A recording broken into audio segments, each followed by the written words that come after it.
बीजानं जमिनीत रुजावं आणि उंच उंच गगनी फिरावं, तरी सुद्धा त्या पारिजातकाच्या बीजानं जमिनीची बांधिलकी सोडू नये.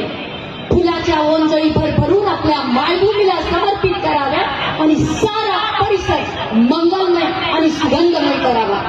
असा सारा परिसर मंगलमय आणि सुगंधमय करणारे आपले कवी, आपले लेखक, मराठीचं जतन करणारे, शब्दपूजा, शब्द ईश्वर, शब्द हा तर ध्यास आहे, शब्द या सारस्वतांचा अल्पसा हुंकार आहे. भावनांचे दूत शब्द, भावनांचे दूत शब्द, भावनांचं संक्रमण करतात शब्द. अहो कधी कधी रडवतात शब्द, तर कधी कधी हसवतात शब्द, कधी कधी युद्धही पेटवतात शब्द.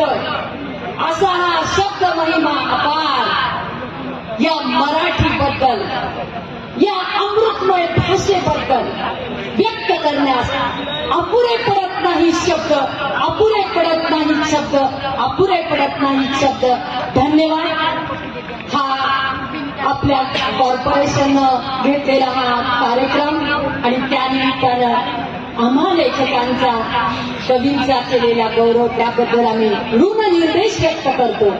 आभाराचा भार कशाला, आम्ही ऋणनिर्देश व्यक्त करतो. आणि या ठिकाणी मला बोलण्याची संधी दिली.